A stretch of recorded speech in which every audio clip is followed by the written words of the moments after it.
أنفسنا ومن سيئات أعمالنا من يهده الله فلا مضل له ومن يضلله فلا هادي له ونشهد أن سيدنا وحبيبنا وحبيب ربنا وطبيبنا وطبيب قلوبنا ونور أبصارنا ورحيمنا ورؤوفنا وقوثنا وغيثنا وغياثنا ومستغاثنا ومطلوبنا ومأوانا وملجانا تعظيما له وتوقيرا وعلى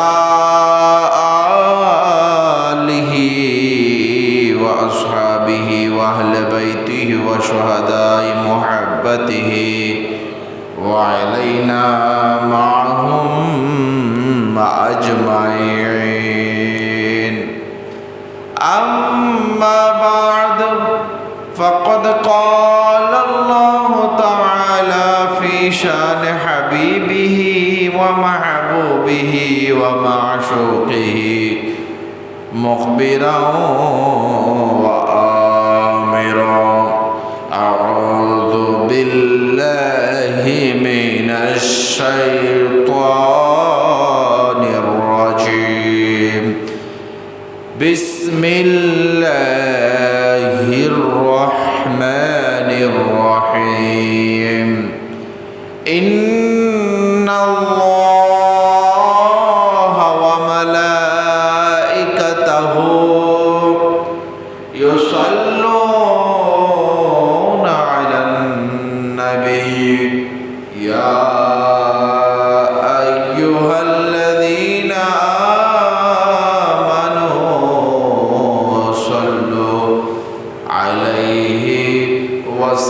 وسلموا تسليما صلى الله على سيدنا محمد وآله وأصحابه وسلم اللهم صل على سيدنا مولانا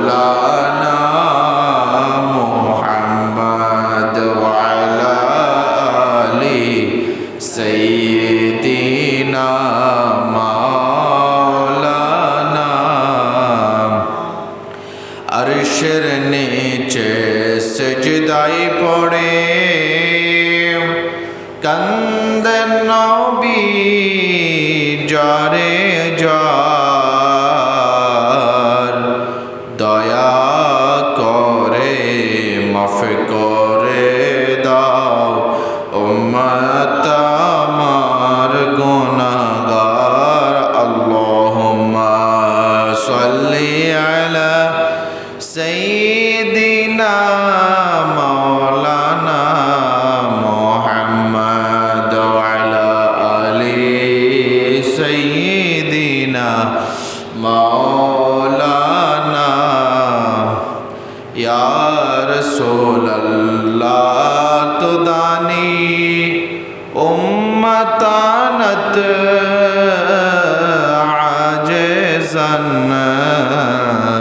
आजेज़ारा रहनुमावो जुमला रोमावा तोई अल्लाहुम्मा सल्ली सय्यिदिना मौलाना मुहम्मद वाला आली सय्यिदिना मौलाना बाड़ी बाड़ी करछो बंधु से बाड़ी तो तुम्हार न कबर होबे आसल बाड़ी माटी होबे बिछाना अल्लाहुम्मा सल्ली आला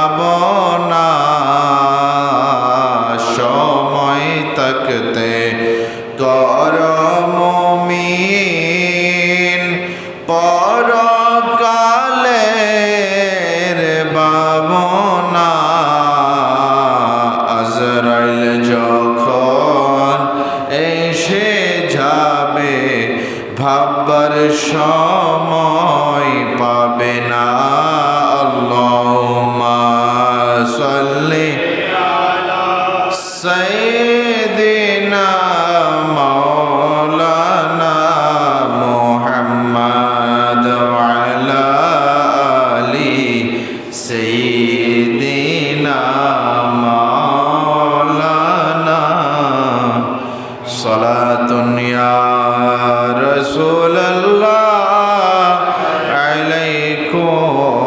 سلام یا چمک تجھ سے پاتے ہے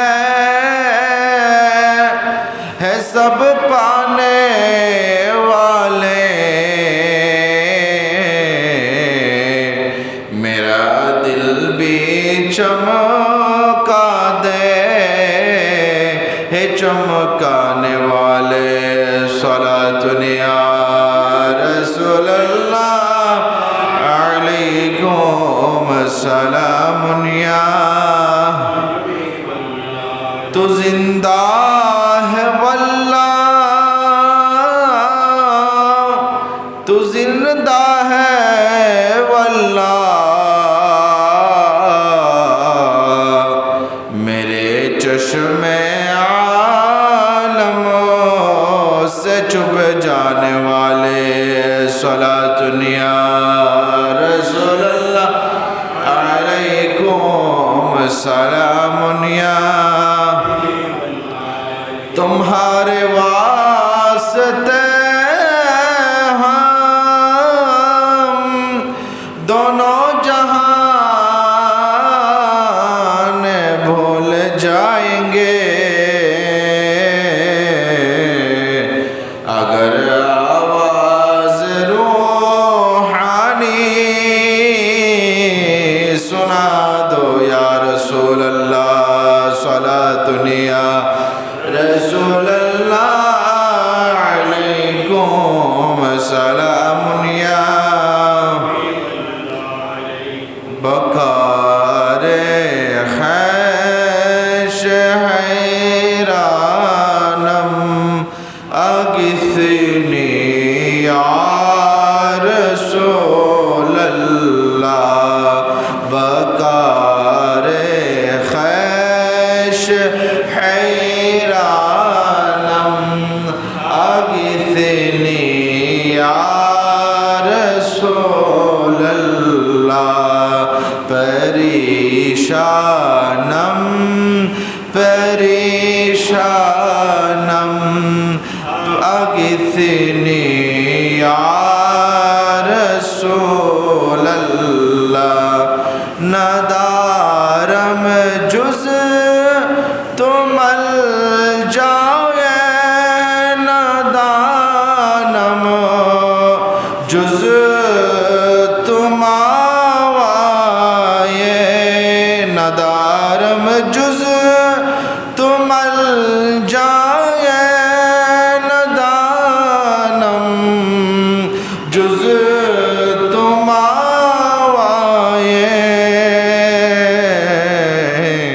توئی خود ساز و سامانم اغثنی یا رسول اللہ بکار خیش حیرانم اغثنی یا رسول اللہ پریشانم پریشانم اغثنی یا رسول اللہ محترم المقام দিল মজদ ওয়াল ইহতিশাম সম্মানিত মুসল্লিন کرام পর্দানশীন মা ও বোনেরা রহিমানি ও রাহিমাকুমুল্লাহ আসসালামু আলাইকুম ওয়া রাহমাতুল্লাহি ওয়া বারাকাতুহু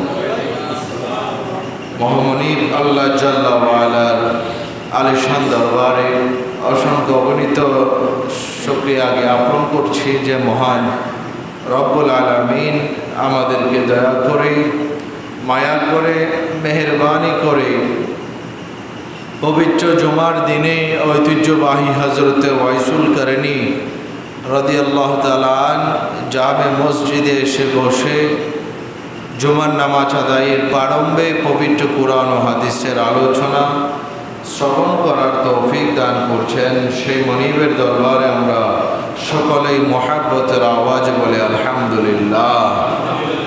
কোটি কোটি দরুদ সালামের হাদিয়া নজরানা পেশ করছি আকা মৌলা রহমতুল্লিল আলামিন, রাহাতুল আশিকিন, মুরাদুল মুশতাকিন, শামসুল আরিফিন, সিরাজুস সালিকিন, মিসবাহুল মুকররবিন, মুহিব্বিল ফুকরা ওয়াল গুরাবা ওয়াল মাসাকিন, সাইয়াহ লা মাকা, বাঈস কোন মাকা, সাহেব আলম দশরা, রাজদার মা ওহা, শাহিদ মা তখা, रसूल अकरम नूर मुजस्सम सुल्तान बकरीना, साहिब मुअत्तर पसीना, फैज़ गंजीना, शहनशाह नबुव्वत, आफ़ताब रिसालत, ताजदार ख़त्म नबुव्वत, जलवाए सुबह अज़ल, नूर ज़ात अलम अज़ल, मासूम आमिना, अहमद मुज्तबा मुहम्मद मुस्तफ़ा सल्लल्लाहु अलैहि वसल्लमेर नूरी चरणे।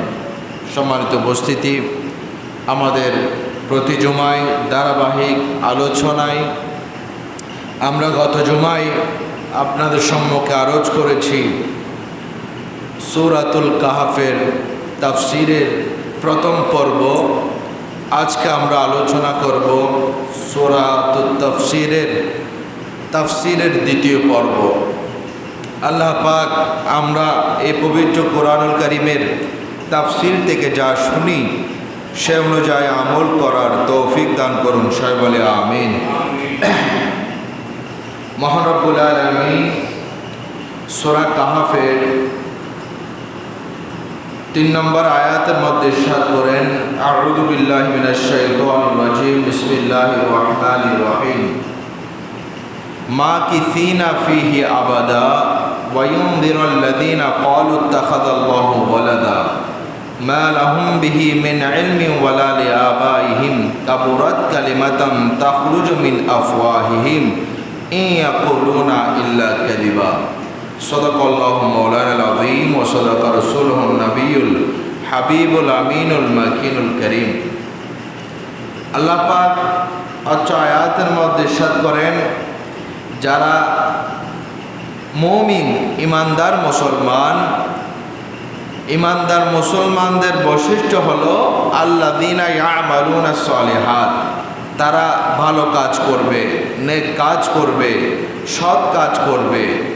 আন্না লাহুম আজরান হাসানা, যেই ইমানদার মুসলমান আমি আল্লাহকে রাজি করার জন্য নেক কাজ করবে, আমি আল্লাহ তাদের সাথে ওয়াদা করলাম একটি আজরে হাসানা, সুন্দর প্রতিদানের আমি তাদের ওয়াদা করলাম। সুবহানাল্লাহ। ইমানদার দুই ধরনের, ইমানদার মুমিন বান্দা দুই ধরনের। এক ধরনের ইমানদার আছে যারা লা ইলাহা ইল্লাল্লাহ মুহাম্মাদুর রাসূলুল্লাহ সাল্লাল্লাহু আলাইহি ওয়াসাল্লাম এই কালিমা পড়া মুসলমান, এই কালিমা পড়েছে এবং কালিমা পড়ার সাথে সাথে কালিমার কিছু চাহিদা আছে। আপনি যে এই কালিমা পড়লেন, কালিমা পড়েছেন, ইমানদার হয়েছেন, এই ইমানের চাহিদা আছে। আল্লাহ কি বলেন? বলে ইন্নাল্লাযীনা আমানু ওয়া আমিলুস সালিহাত, যারা ইমানদার, ইমানদারের চাহিদা হলো ভালো কাজ করা, সুবহানাল্লাহ, উত্তম কাজ করা।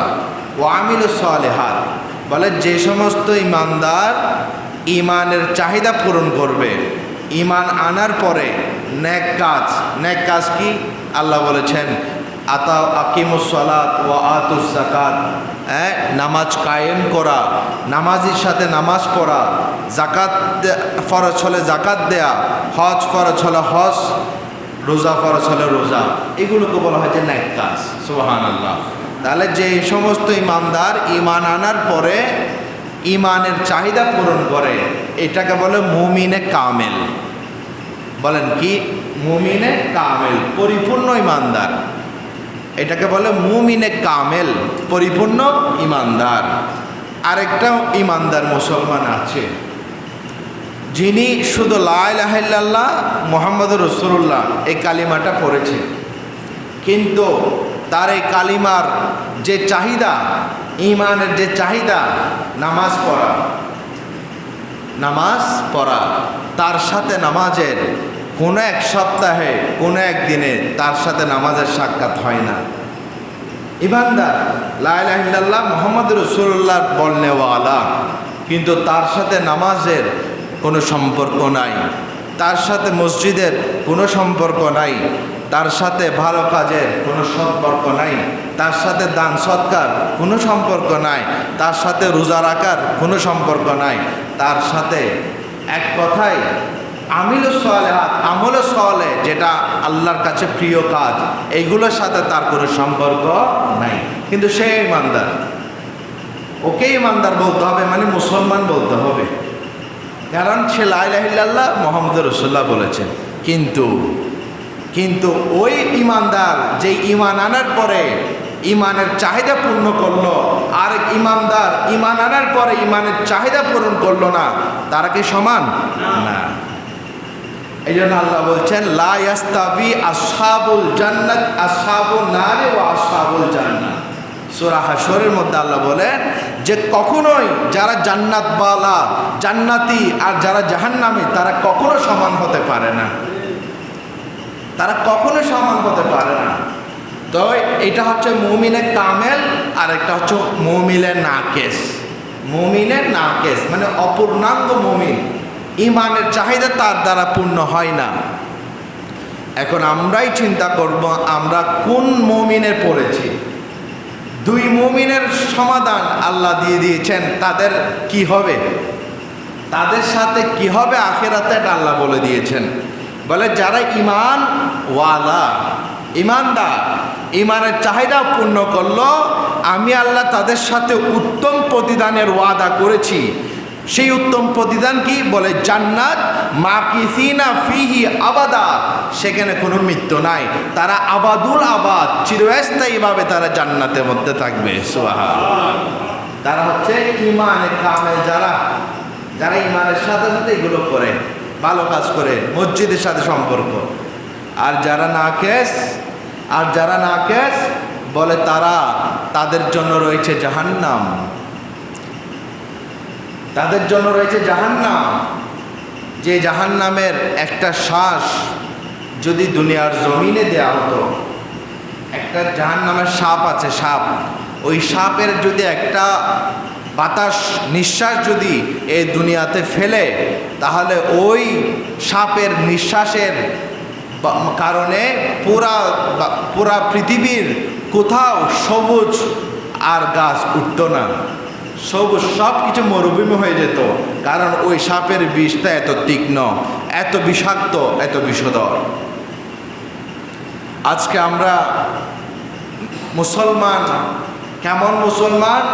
আল্লামা ইকবাল রহমতুল্লাহ আলাই, তিনি প্রখ্যাত দার্শনিক, তিনি খুব সুন্দর করে বলেছেন, বলে ওয়াদেমা হো নাসারাতুম তামাদ্দুন মে হো হুনুত, तुम्हें देखे হে শর্মাতে হে ইয়াহুদ। বলে মুসলমানদের আজকের পরিচয় কেমন? বলে তারা ওয়াদে মে হে নাসারা, অর্থাৎ ওয়াদে মানে গঠনের দিক দিয়ে, নিজের কালচারের দিক দিয়ে, নিজের কাপড় চোপড়, কালচার, পোশাক আশাকে সে হচ্ছে ইহুদিদের অনুসারী, ঠিক কিনা? ইহুদিদের অনুসারী, এটা হচ্ছে পোশাক আশাক, কালচার। আর তামাদ্দুন মে হুনুদ, আর আমাদের যে সামাজিক কিছু রীতি, কুসংস্কার রীতি আছে, এই দিক দিয়ে আমরা হিন্দুদেরকে ফলো করি, আমরা পোশাক আশাক ফলো করি নাসারাদেরকে, খ্রিস্টানদেরকে, ইহুদিদেরকে, আর আর যে সামাজিক যে রীতিনীতি এগুলো আমরা ফলো করি হিন্দুদেরকে। আছে কি না? আছে। এমন সমাজের কিছু কুসংস্কার আসে যেগুলোকে সমাজের মানুষ, কোরআন হাদিসে তো নাই, কিন্তু সমাজের মানুষ সেটাকে আবশ্যক করে নিয়েছে, করতেই হবে, না করলে অনেক বড় ক্ষতি। তার মধ্যে একটা হলো যৌতুক। যেটাকে কি বলেন, এটা হিন্দুদের রীতি থেকে এসেছে, হিন্দু আনা সংস্কৃতি, যেটার জন্য আজকে হাজার হাজার আমার মা বোনরা নিজের প্রাণ উৎসর্গ করছে, আত্মহত্যা করছে শ্বশুর বাড়ির চাপে। কার বাড়ি? শ্বশুর বাড়ির। এমনকি স্বামী পর্যন্ত এই চাপ থেকে তাকে রেহাই দেয় নাই। এই মোটর সাইকেল লাগবে, এই লাগবে, সেই লাগবে। তুমি কি ফকিন্নের ছেলে? অন্যের ঘরের থেকে অন্যের জিনিস টেনে ওই মেয়েটা এসছে তোমার ঘরে সব কিছু ত্যাগ করে, তার পরিবারকে, সে এসেছে তোমার কাছে, তুমি আর কি চাও? বিভিন্ন সময়ে সামাজিক রীতিনীতির নামে আমাদের এখানে কুসংস্কার জারি করেছে। হ্যাঁ, চাপ দেয়া ছাড়া কোনো রকমের চাপ নাই। মোহাব্বতে যদি কোনো শ্বশুর বাড়ির পক্ষ থেকে পাঠায়, এটাতে কোনো গুনাহ নাই, এটা ভালো দিক। এটা আদান প্রদান, তোহফা, উপঢৌকন, একে অপরে আদান প্রদান করা, এটা উত্তম, এটা সুন্নাত। কিন্তু এটাকে বাধ্যতা মানে দিতেই হবে, নিজেদের পক্ষ থেকে কিছু দেয় না, সবসময় আসার জন্য এটা চাপ প্রয়োগ করে। এটা সম্পূর্ণ হিন্দু আনার সংস্কৃতি। হিন্দুদের থেকে আরও অনেক রীতিনীতি আমরা নিজেদের জন্য আবশ্যক করে নিয়েছি, যেগুলোর সাথে আমাদের কোনো সম্পর্ক রাখা উচিত নয়। এগুলো নিয়ে ইনশাল্লাহ অন্য এক জমে আলোচনা হবে। তারপর আসেন খ্রিস্টানদের, আমরা পোশাক আশাকে খ্রিস্টান। আজকে আপনার মেয়ে, আজকে কিছু নারীবাদী আছে যারা সমান অধিকার তালাশ করে, বলে ওই পুরুষ যদি জিন্স প্যান্ট পরতে পারে আমি কেন পারবো না, আমি কেন পারবো না। নারীবাদী বলে ওই যদি কাপড় ছাড়া থাকতে পারি ওই পুরুষ, আমি কেন পারবো না। ওই পুরুষ, তাহলে ওই পুরুষের সমতা দাবিকারী। আজকের তো আপনি যদি দেখেন, পুরুষ তো পুরুষের জায়গায় আছে, পুরুষের কথা কি বলবো। নারীরা যারা গোপন থাকার কথা ছিল, গোপনে থাকার কথা ছিল, নিজের স্বামী তাকে ওপেন করে দিচ্ছে। নিজের স্বামী ফেসবুকের মধ্যে দেয় আমাদের 1 বছর পূর্ণ হলো, আমার বিবির জন্য সবাই দোয়া করবেন। কয় বছর পূর্ণ হইল? 1 বছর। এই 1 বছর পূর্ণ দোয়া সবাই সারা পৃথিবীর মানুষকে দিয়ে দিল তার বউর ছবি। আজকে আপনি দেখেন প্রত্যেকটা বাংলাদেশের, শুধু বাংলাদেশ নয় সারা পৃথিবীতে যেই রোগে আক্রান্ত মানুষ, সেটা হচ্ছে বড় পরকীয়া। বলেন কি? পরকীয়া। নিজের সতীসাধী স্বামী স্ত্রী আছে, স্বামী তার বউ ফেলে আরেক বউর, আরেক জামাইয়ের আরেক বউর, আর আরেক পর নারীর সাথে, ওই মহিলা আরেক স্বামীর সাথে, এগুলোর মধ্যে দিন চলছে। এটার কারণ কোথায়? কারণ আমরা আমাদের স্ত্রীদেরকে পর্দার মধ্যে রাখার সেই কোয়ালিটি, সেই সক্ষমতা আমরা হারিয়ে বসেছি, আমরা হারিয়ে ফেলেছি। না আমাদের স্ত্রীদেরকে আমরা পর্দার মধ্যে রাখছি, না আমাদের সন্তান মেয়েদেরকে আমরা পর্দার মধ্যে রাখছি। যার কারণে দর্শন বেড়ে যাচ্ছে, যার কারণে পরকীয়া বেড়ে যাচ্ছে। এই রোগগুলো সমাজে এখন অহরহ, প্রত্যেকটা ঘরে স্বামী স্ত্রী বিচ্ছেদ হচ্ছে। একটা মাত্র কারণ, পর্দাহীন। হেজাব, যেটা আল্লাহ তাআলা স্পষ্ট ফরজ করেছেন, হেজাব পর পুরুষের সাথে পর্দা করা, এই কারণে আজকে না স্বামী স্ত্রী, আপনি দেখুন শতকরা অনেক অংশে এখন এই রোগে আক্রান্ত। আল্লাহ পাক আমাদের হেফাজত করুন, সবাই বলে আমিন। তাহলে আমরা কৃষ্টি কালচার, আমাদের পোশাক পরিচ্ছদকে আমরা এখনো সুন্দর করতে পারি নাই।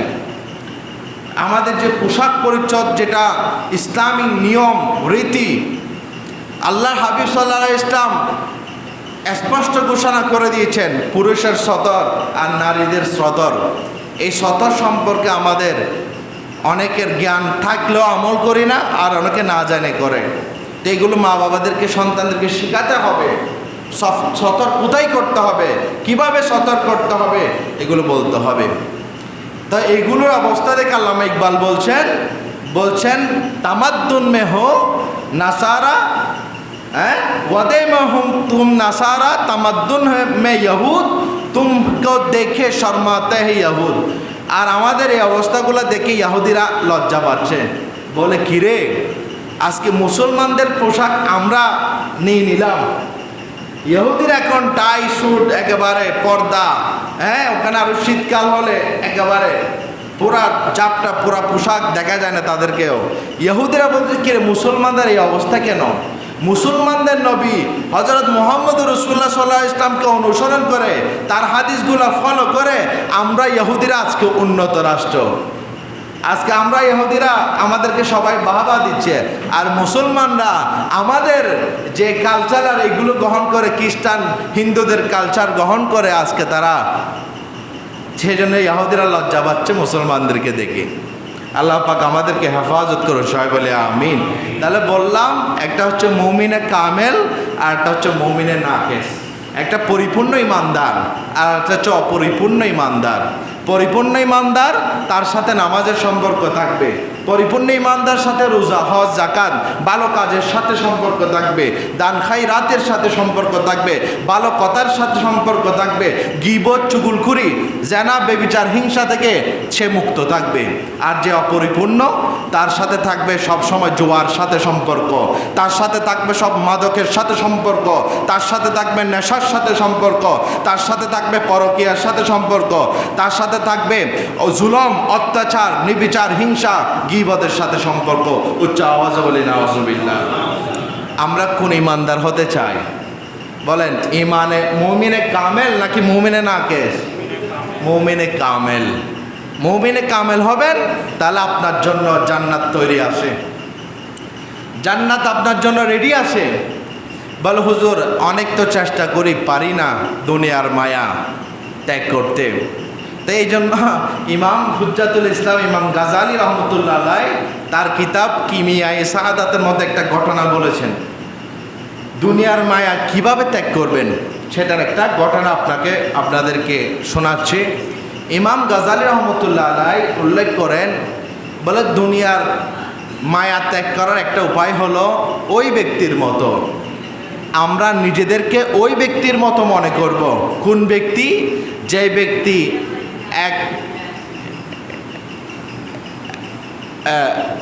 যে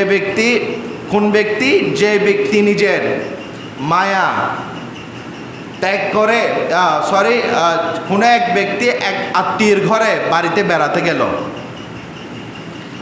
গেল, যাওয়ার পরে ওখানে ওই মেহমানের জন্য, ওই আত্মীয়ের জন্য অনেক দিন পর এসেছে আত্মীয়ের ঘরে বেড়াতে, যারা মেজবান, যারা আয়োজক, ঘরের অধিবাসী, তারা সুন্দরভাবে তার জন্য একটা বিছানা রেডি করে দিল, তার জন্য স্প্রে করে দিল, খুশবোদার একটা ঘর একেবারে সুন্দর করে সাজানো হলো, তার জন্য বিভিন্ন আইটেমের খাবার, মোরগ গোস্ত যা কিছু আছে ভালো খাবার তার জন্য রেডি করা হলো। সেইগুলো খেয়ে যার করোনায় খুশি, ঘরের এত সুন্দর খাবার, আমার জন্য এত সুন্দর আয়োজন, থাকার ব্যবস্থা, এসি রুম, সে পাগল পারা হয়ে গেল এবং সে এটাকে তার থেকে আরও বেশি এখানে থাকতে ইচ্ছে হচ্ছে। বলে এরকম মেহমান নওয়াজি, এরকম খাওয়ার আর তো তেমন কোথাও স্বাভাবিকভাবে পাওয়া যায় না, তার থেকে ইচ্ছে হয়। কিন্তু ওই মুসাফির যে বেড়াতে গেছে সে কি এখানে স্থায়ীভাবে থাকতে পারবে? সে যখন আসার সময় হয়ে যায়, একদিন থাকলো, 2 দিন থাকলো, 3 দিনের মাথায় যখন আসার সময় হয়ে যায়, কিন্তু সে 2 দিন যাবৎ তার জন্য এটা একেবারে মানে এমন ভালো লেগেছে, কিন্তু সে যখন আসার সময় হলো তার অন্তর একটা মানে খারাপ লাগা শুরু হলো। আমি মনে করছিলাম এগুলো আমার সব, এগুলো আমি থাকবো, কিন্তু এখানে তো স্থায়ীভাবে থাকার সুযোগ নাই। 3 দিনের মাথায় সে চলে আসলো আফসোস হয়ে। আপনি চিন্তা করুন, তাহলে ওই ব্যক্তি গেল মেহমান নওয়াজি পেল, ঠিক তেমনিভাবে আমরাও এই দুনিয়াতে এসেছি মেহমান হিসেবে। সুবহানাল্লাহ বলেন, কি হিসেবে? মেহমান হিসেবে, তাও ক্ষণস্থায়ী মেহমান। যেভাবে 1 দিন বা 2 দিনের জন্য যায়, আমরাও এখানে এসেছি 2 দিনের দুনিয়াতে। এখানে আমাদের লাগতে পারে, আমার বিল্ডিং আছে, আমার 40 ঘন্টা জায়গা আছে, 40 কানি জায়গা আছে, আমার লাখ টাকা আছে, 10 লক্ষ টাকা আছে, আই হাই এরকম শান্তি আর কোথায় আছে? ইচ্ছে চায়, মনে চায় যে আরও থাকি, ঠিক কিনা? মন চায় এখানে আরও থাকি, কিন্তু টাকার সুযোগ আসেনি, চলে যেতে হবে। এখানে আর থাকার, যেভাবে মেহমানের থাকার কোনো সুযোগ নাই, ঠিক তেমনি বা আমাদেরও এখানে থাকার তেমন সুযোগ নাই। একে একে সবাইকে চলে যেতে হবে। তো যেখানে চলে যাবে স্থায়ী, ওটার জন্য আমাদের কিছু নিয়ে যেতে হবে। নিয়ে যাওয়ার জন্য মুমিনে কামেল হতে হবে, মুমিনে কামেল হতে হবে।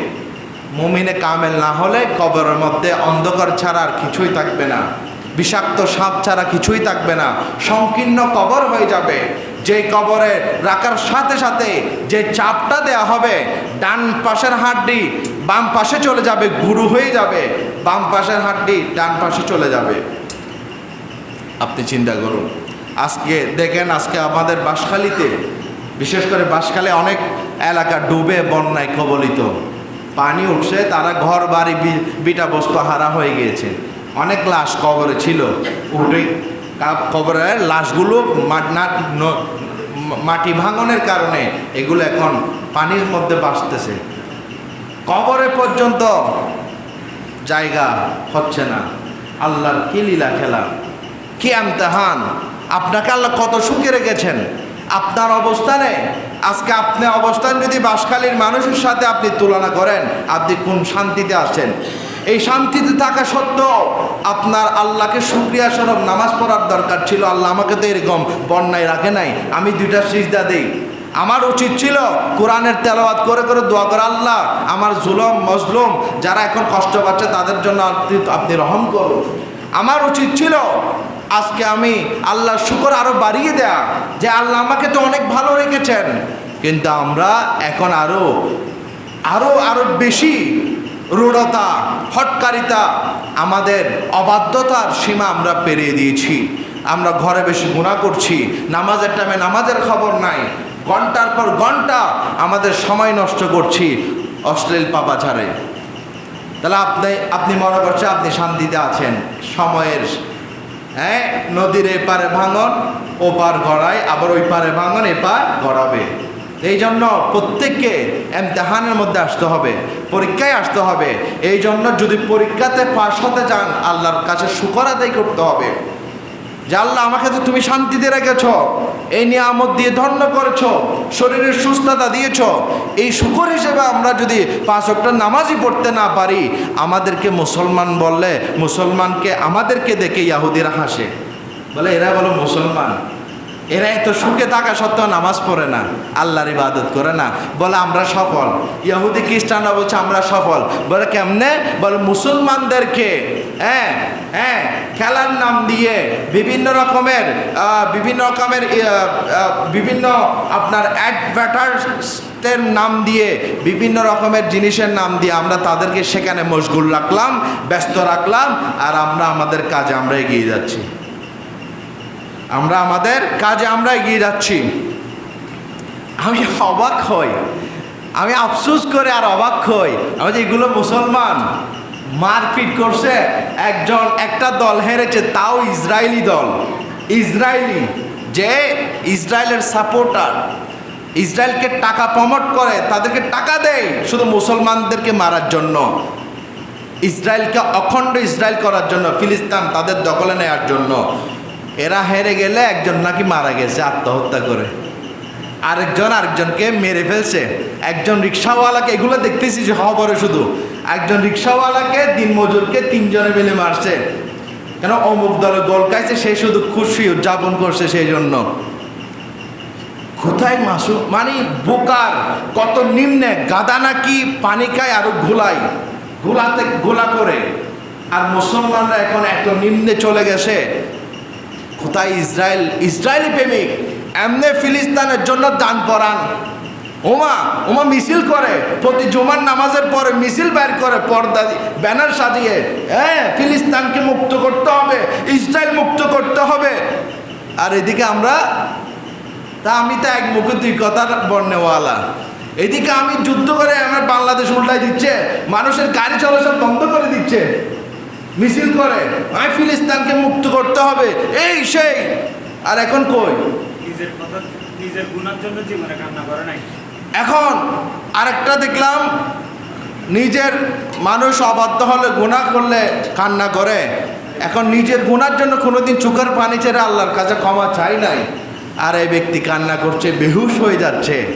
হাই হাই, তাদের হাসর তো ফেরাউন, নমরুদ, কারুনের সাথে হবে, যারা জাহান্নামে যাবে স্পষ্ট।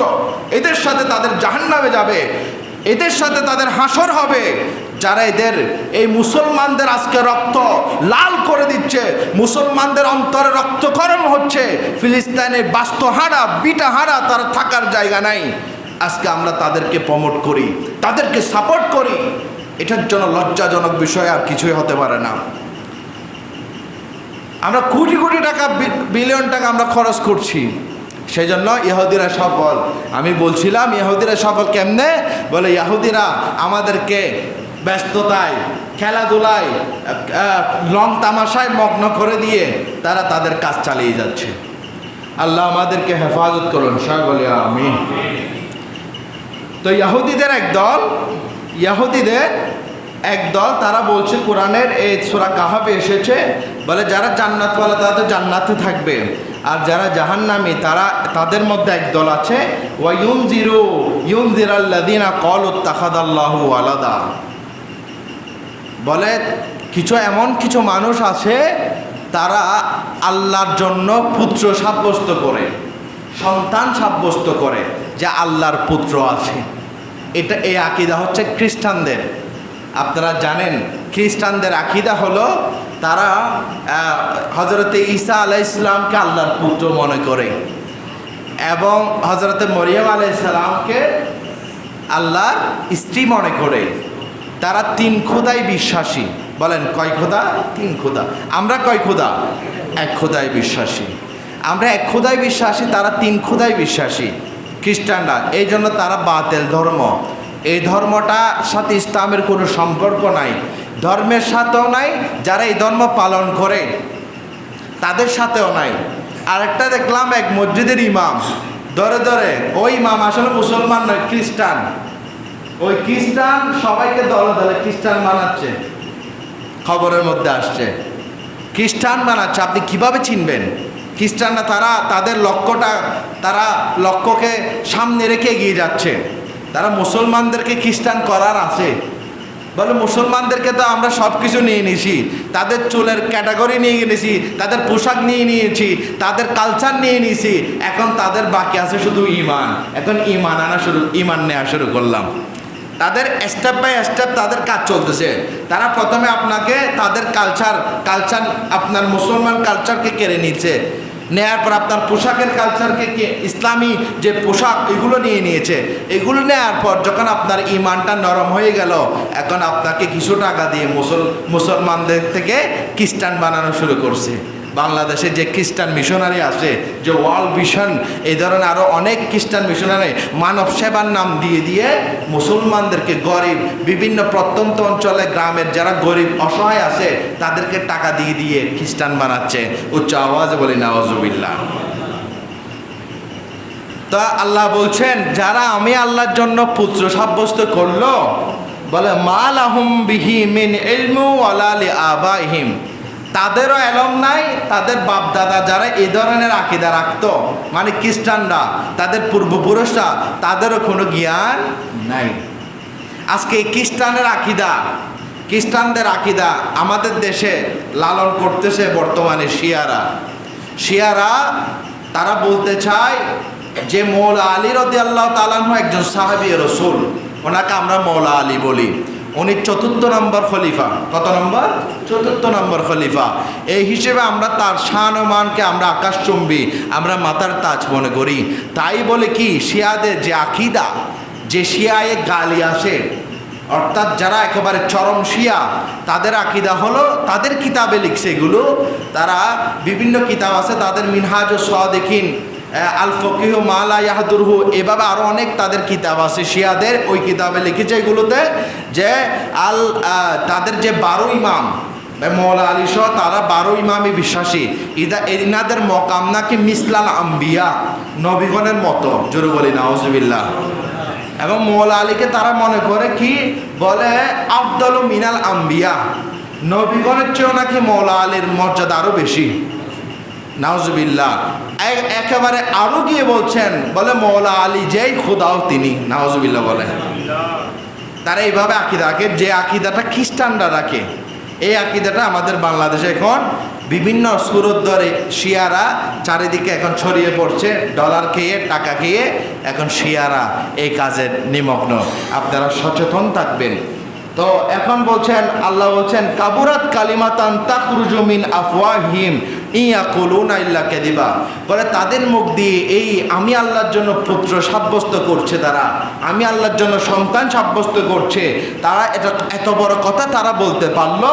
বলে তাখরুজু মিন আফওয়াহিম, তাদের মুখ দিয়ে এই ধরনের খারাপ কথা বের হলো, ইয়াকুলুনা ইল্লা কাযিবা, তারা সব সময় মিথ্যা কথা বলে, জোরে বলি না আউযুবিল্লাহ। খ্রিস্টানদের কথা বলছেন।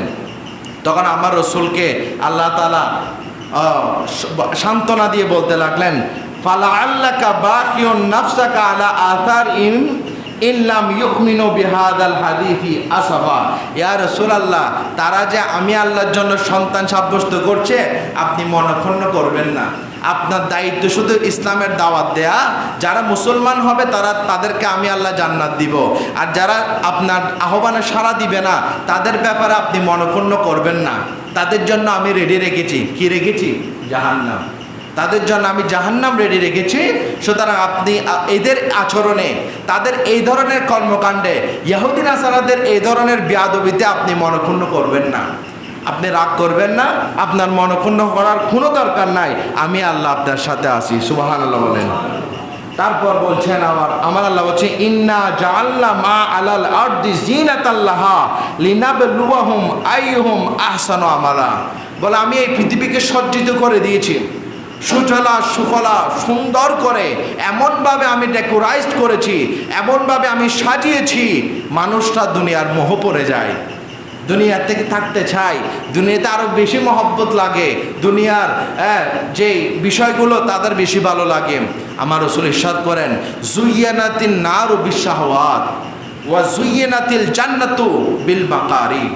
রাসূল পাক রউফুর রহিম সাল্লাল্লাহু আলাইহি ওয়াসাল্লাম ইরশাদ করেন যে জাহান্নামকে সাজানো হয়েছে জুয়্যানাতিন নারু বিশাহওয়াত, মন্দ কর্ম দিয়ে, মানে গুনাহকে সহজ লাগবে আপনার। গুনাহ করা এখন বর্তমানে সহজ করা দেওয়া হয়েছে, সহজ, গুনাহটা একেবারে সহজ, মানুষ স্বাভাবিকভাবে গুনাহ করতে পারে। বলে জাহান্নামে যাওয়া তার জন্য সহজ করে দেওয়া হয়েছে, মানে শাহওয়াতের মাধ্যমে, সে কুপ্রবৃত্তির মাধ্যমে যা ইচ্ছা তাই করতে পারছে বর্তমান সময়ে। বলে তার কারণে যা ইচ্ছা তাই করার কারণে তার জন্য জাহান্নামে যাওয়া সহজ হয়ে গেল। আর ওয়াজুইনাতিল জান্নাতু বিল মাকারে, কিন্তু জান্নাতে যাওয়ার রাস্তাটা একটু কঠিন। আমি আল্লাহ রসুল বলছেন সাল্লাল্লাহু আলাইহি ওয়াসাল্লাম যে আল্লাহ তাআলা জান্নাতে যাওয়ার রাস্তাকে একটু কঠিন করে দিয়েছেন। আপনার মন চাইবে গুনাহ করতে, আপনি করলেন না, আপনার জন্য এটা সাময়িকভাবে কঠিন লাগবে। হ্যাঁ, আপনার থেকে নামাজ পড়তে ইচ্ছা হবে না, কিন্তু আপনি জোর করে চলে আসলেন মসজিদে, একটু বিছানা ছেড়ে মসজিদে আসতে একটু কষ্ট লাগবে। বলে কিন্তু এই কষ্টটা তোমাকে জান্নাতে নিয়ে যাবে, সুবহানাল্লাহ। এই জন্য বলছে জুইয়ানাতিল জান্নাতু বিল মাকারে, কষ্টের মাধ্যমে জান্নাতকে সাজানো হয়েছে, আর সহজের মাধ্যমে, শাহওয়াতের মাধ্যমে, কুপ্রবৃত্তির মাধ্যমে জাহান্নামকে সাজানো হয়েছে। সুতরাং যারা কুপ্রবৃত্তির অনুসারী হবে তারা জাহান্নামে যাবে, আর যারা সৎ কষ্টের মাধ্যমে, ইবাদতের মাধ্যমে, নামাজের মাধ্যমে, ভালো কর্মের মাধ্যমে তারা যারা কাজ করবে, কষ্ট হবে ঠিক, কিন্তু সে যাবে কোথায়? জান্নাতে। এই জন্য বলছেন আমি আল্লাহ এই জমিনকে সাজিয়ে ফেলেছি সুন্দরভাবে। আর ওয়া ইন্না লাজাইলুনা মা আলাইহা সাঈদান জুরজা, তবে হ্যাঁ, আমি একদিন এই দুনিয়াটা যদিও বা আজকে সুন্দর লাগছে, আমি আল্লাহ একদিন এই সবুজ শ্যামল এই দুনিয়াকে আমি একেবারে উদ্ভিদ শূন্য মরুভূমিতে আমি রূপান্তর করব কিয়ামতের আগে। কিয়ামতের সময় আর কিছু ভালো লাগবে না, তখন ইচ্ছা হবে যে দুনিয়া ছাড়ি দিই, কষ্টে, দাজ্জাল আসবে। এই দুনিয়াতে তখন আপনার থেকে কষ্ট লাগবে, আপনার থেকে মন চাইবে যে যেন মরে যায়, একেবারে শাস্তি টাস্তি ছাড়া একবারে মরে যায়, যা শাস্তি একবারে দিয়ে দিই। তখন এটা চাইলে আর হবে না, আমার আল্লাহ মৃত্যুকে মেরে ফেলবেন, জবাই করে ফেলবেন। ফেরেশতাদেরকে বলবেন এই মৃত্যুকে কেটে ফেলো, জবাই করে দিবে। জান্নাতীরা জান্নাতে স্থায়ীভাবে থাকবে, জাহান্নামীরা জাহান্নামে স্থায়ী, মরার কোনো সুযোগ নাই, এখানে শাস্তি পাইতেই থাকবে। তখন জাহান্নামীরা বলবে আল্লাহ আমাদেরকে একবার মারি ফেলো, এই কষ্টটা নিতে পারছি না। আমার আল্লাহ বলছেন সেই সুযোগটা আর নাই। তোমাকে সুযোগ দেওয়া হয়েছিল তওবা করা, তোমাকে সুযোগ দেওয়া হয়েছিল তোমার জওয়ানি, তোমার যুবক শক্তি, তোমাকে নামাজ পড়ার সুযোগ ছিল, ইবাদত করার সুযোগ ছিল, কিন্তু তুমি সেটাকে সঠিক জায়গায় কাজে লাগাও নাই। আজকে আফসোস করতেছো, আজকে মৃত্যু নাই। তুমি চাইবে মৃত্যুবরণ করতে, কিন্তু মৃত্যু হবে না। একটা হাতুড় দিয়ে মাথার মগজ থেতলে ফেলবে, লাগবে মারা গেছে, কিন্তু আবার জোড়া লেগে যাবে, আবার মারবে, আবার। এগুলো কোরআনে জাহান্নামীদের বর্ণনাতে এগুলো এসেছে যে একবার মারবে সে একেবারে টুকরা টুকরো হয়ে যাবে, আবার জোড়া লেগে যাবে। মৃত্যু নাই, শাস্তি এভাবেই থাকবে। আর জাহান্নামের একটা দিন দুনিয়াতে 50,000 বছরের সমান, 50,000 বছরের সমান একদিন শুধু। আর এখানে যারা স্থায়ীভাবে থাকবে তাদের কি অবস্থা হবে? আল্লাহ পাক আমাদেরকে হেফাজত করুন, সবাই বলে আমিন। এই জান্নাতের কাজ আল্লাহ তাআলা যেন এই কোরআনের তাফসীরকে যেন আমরা নিজে লালন করে ধারণ করে যেন আমরা ইবাদত বন্দেগী করতে পারি। ইহুদি নাসারার চক্রান্ত ষড়যন্ত্র থেকে আল্লাহ আমাদেরকে হেফাজত করুন, সবাই বলে আমিন। ওয়া আখিরু দাওয়ানা আলহামদুলিল্লাহি রাব্বিল আলামিন। প্রত্যেকে 4 রাকাত কবলা জুমা আদায় করুন।